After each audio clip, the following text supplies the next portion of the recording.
Hello, I'm Ralph Gable of the Electronics for the Inquisitive Experimenter YouTube channel. Now, we've all heard of what is commonly called an antenna tuner.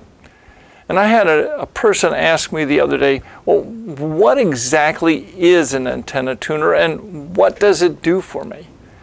And that is exactly what I'm looking to answer here in this video. Now, there are many very picky distinctions required to make this explanation 100% acceptable to all the experts.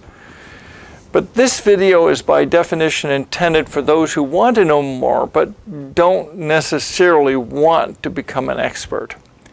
Now, later on in this video, I'm going to tell you a couple tricks to do if your antenna tuner just won't work at a particular frequency of interest. So stay tuned for that. If you have questions or comments, please feel free to add a comment to this video. If you find this video helpful, please click on the like and don't forget to subscribe. To begin this discussion, let's just spend a moment thinking about where this device exists in the average ham shack. First, we will talk about its physical location. We have an antenna somewhere, maybe on a balcony or an apartment or at the top of a very tall tower. Now, connected to this antenna is some sort of feed line. This is what gets the signal to and from the antenna. Most often these days, this is coaxial cable. The other end of this feed line is connected to the antenna connector of the tuner. Now, in the old days, this would have been a separate device that you bought, like one of those two that you see on the screen behind me. But today, most every HF transceiver has a tuner internal to itself.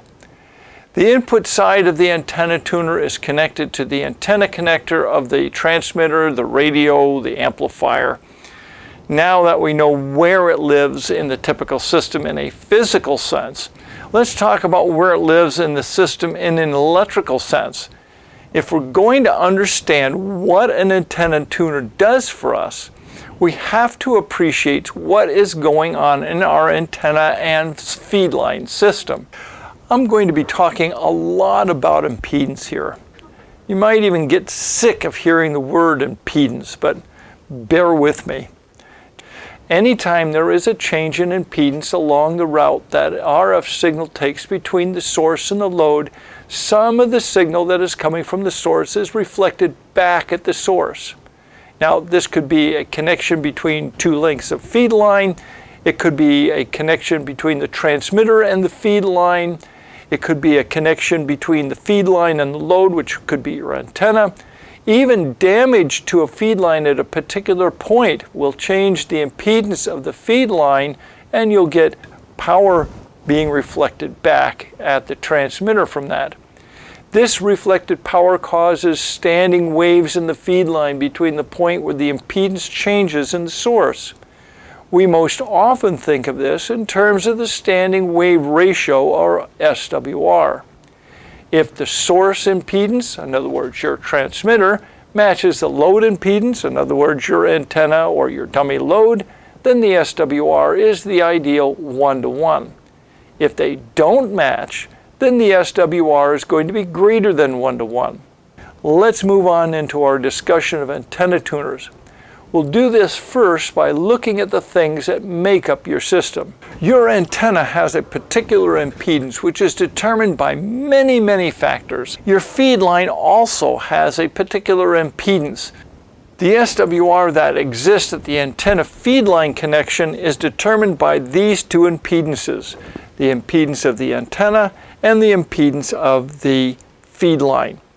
So as we travel down the ideal lossless feed line, the SWR does not change. If it's 1.4-to-1 at the antenna, it's 1.4-to-1 at the transmitter end. Okay, so now we're looking into the end of the feed line at the transmitter end. We're looking toward the antenna, and we see some complex impedance which represents the SWR within the feed line. This impedance is what the transmitter or antenna tuner sees. Turning our attention to the transmitter antenna connection, it has its own characteristic impedance, which, by the way, is not going to be ideal because nothing is ideal. Its impedance is different than the impedance that you see at the end of the transmission line. And the rule is, if there are differences in impedances, then power is going to be reflected from that point back at the signal source. So from the transmitter's perspective, it sees reflected power and calculates this in terms of reported SWR. Well, transmitters don't like seeing reflected power coming back at them. It's not healthy for there to be power coming in where power is only supposed to be going out. And this is where our antenna tuner comes to play. So at this point, we know that we have some impedance presented at the transmitter end of the feed line. We have some impedance which is at the transmitter's output, which is different than what we see coming from the feed line. Because there's a difference in impedance, it means that some portion of the transmitter's output power is going to be reflected back at the transmitter, and the transmitter is going to report this in terms of an SWR. Now we introduce what is commonly called an antenna tuner. The purpose of the antenna tuner is to take this non-ideal impedance as seen at the end of the feed line, do some RF magic to transform it into what the transmitter wants to see. Because now the output impedance of the transmitter now matches what it sees at the input of the tuner. There is no reflected power at the transmitter. The output impedance of the antenna tuner as seen by the feed line may or may not be a close match to the impedance as presented at the end of the feed line. The degree to which it is matched depends on the antenna tuner itself, and in the case of manual antenna tuners like these that you see on the screen behind me, the person operating it. Because the output impedance of the tuner does not necessarily exactly match the impedance as presented at the end of the transmission line, it may improve things some, but its purpose is to make the transmitter happy, not necessarily the feed line. As a result, there is likely to be an impedance mismatch between the output of the antenna tuner and the feed line. So there will be reflected power as seen by the tuner. But this doesn't reach the transmitter. Instead, it's all dissipated inside the tuner itself. Now, what about those promised tricks? Well, here's trick number one. Sometimes an antenna tuner will not successfully achieve an impedance match. And maybe the problem is that the composition of the impedance is out of its range. Maybe it's way too capacitive or way too inductive. You can try changing this composition by either shortening or lengthening your transmission line. Maybe stick a length of transmission line between the antenna tuner and the feed line coming from the antenna. Now the SWR is not going to change, but because of the transmission line effects, the composition of the impedance will change, and this might bring it into the range of what the antenna tuner can handle. No promises here, but it might help, and it has helped some folks that I know.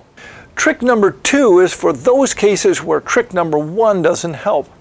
This one should be used carefully, especially if you're running high power or the target frequency is some distance away from where your antenna tuner will work for you. Suppose that you want to talk to someone, say on 3.525 megahertz, but your antenna tuner absolutely will not go there. So what do?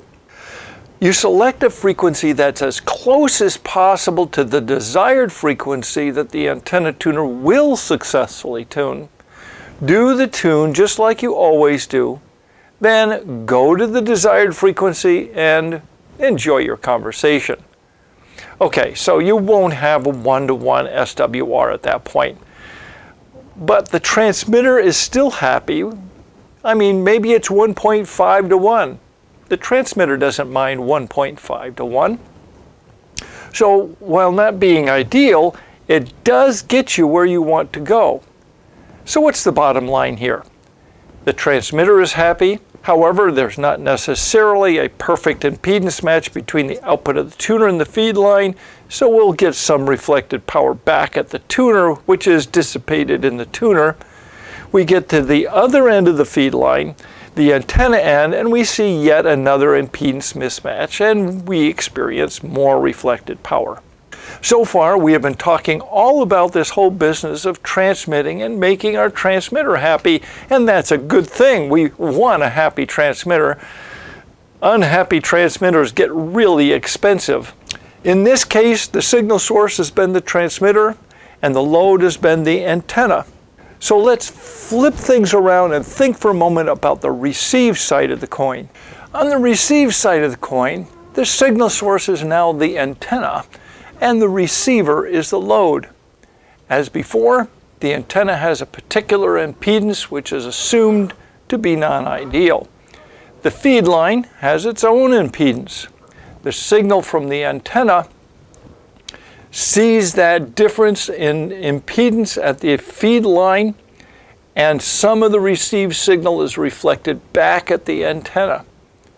Because the impedance isn't necessarily matched at the other end of the feed line, even with the antenna tuner, there's going to be an impedance change, and more of the received signal power is reflected back into the feed line.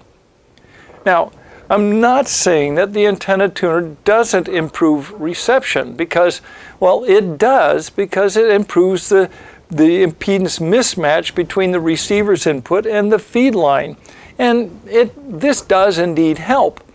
But what I am saying is that a properly tuned and impedance matched antenna will do more for our received signal than an antenna tuner will. As you've probably figured out by now, an antenna tuner is not actually an antenna tuner. It is an impedance matching device. It does absolutely nothing to tune your antenna. If your antenna is not tuned to the frequency that you're attempting to use it on, then its radiation efficiency is not going to improve with the addition of the antenna tuner. You'll be able to throw more transmitter power at it because the transmitter will be happy, but the antenna characteristics will in no way change, so you're not tuning the antenna itself.